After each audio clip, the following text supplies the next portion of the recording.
So your question is, how could it be that Parliament did not anticipate the backlash to its policies in the 1760s? So members of Parliament certainly did anticipate constitutional, legal, and political resistance to the reforms and policies that they were advancing in the 1760s and 70s.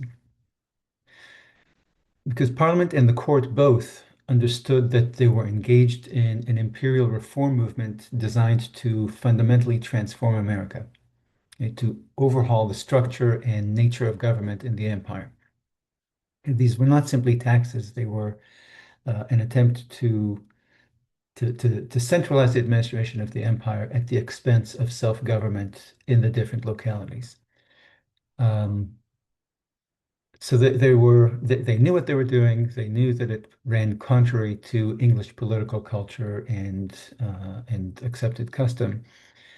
But on the other hand, these reformers these reformers had a partial record of success, rocky success, but nevertheless success, with this same project within Britain itself, increasing tax burdens, enhancing the role of the national government in local administration, enhancing law enforcement in the different localities, and building a new constitutional and judicial framework to facilitate and legitimize these reforms, these centralizing reforms.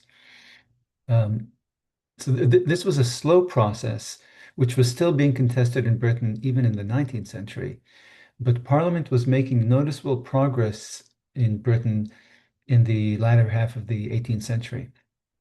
And in this respect, the focus of American historians on the political tumult and violence in the colonies often obscures from view the fact that this was a politically tumultuous period in Britain as well. Okay? So American historians are naturally focused on America, whereas imperial historians can see that this is a an Atlantic a British imperial phenomenon. It's taking place on both sides of the ocean. So if you look at Britain during this period, you can see that you can track this instability and tumultuous um, energy in the society when you see that governments formed and dissolved every 2 or 3 years in Britain. Parliamentary seats changed hands between Whigs and Tories and back again from one election to the next. The public questioned and challenged the legitimacy of governmental institutions, and and just like in America, political violence became a more common feature of public life in Britain. This is all because the British war debt from the Seven Years' War, or the French and Indian War, was a destabilizing factor in the economy and therefore also in the society, okay, in local, national, and imperial politics. Okay, so the instability in the colonies was simply a part of this general trend in British life.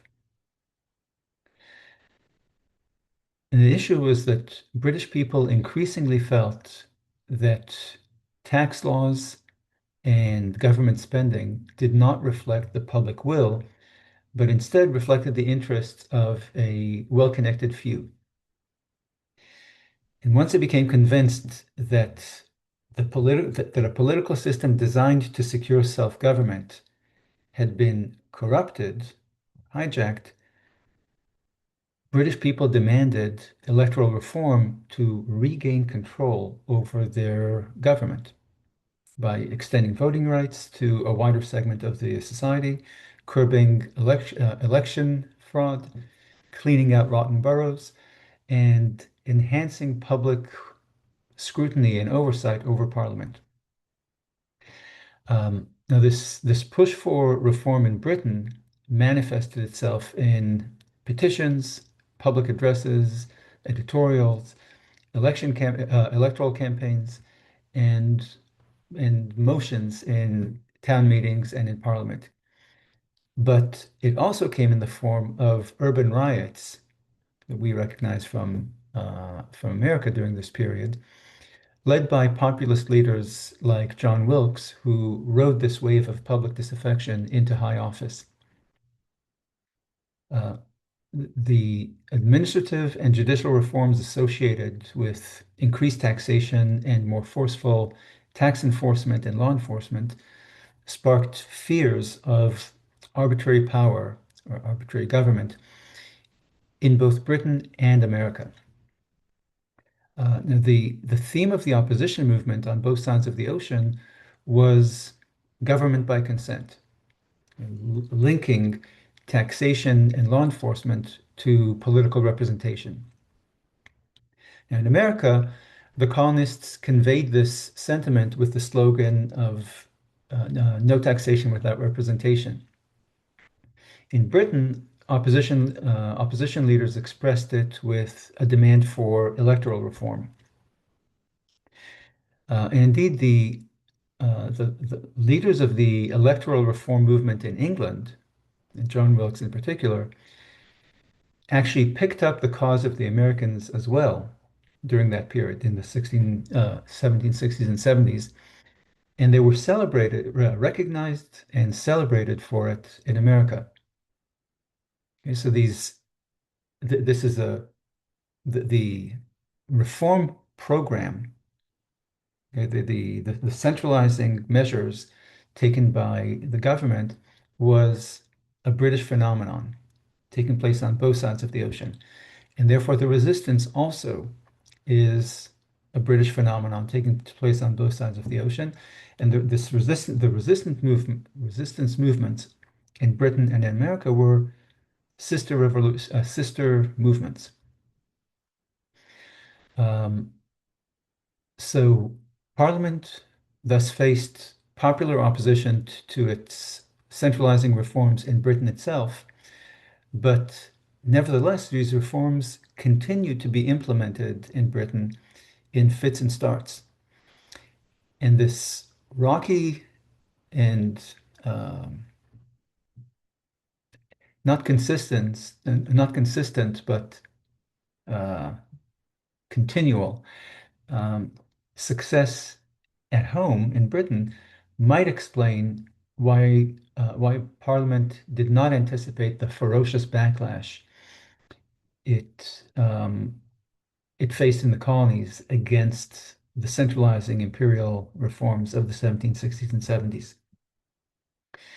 The These imperial reforms were not undertaken with particular animus towards the settlers.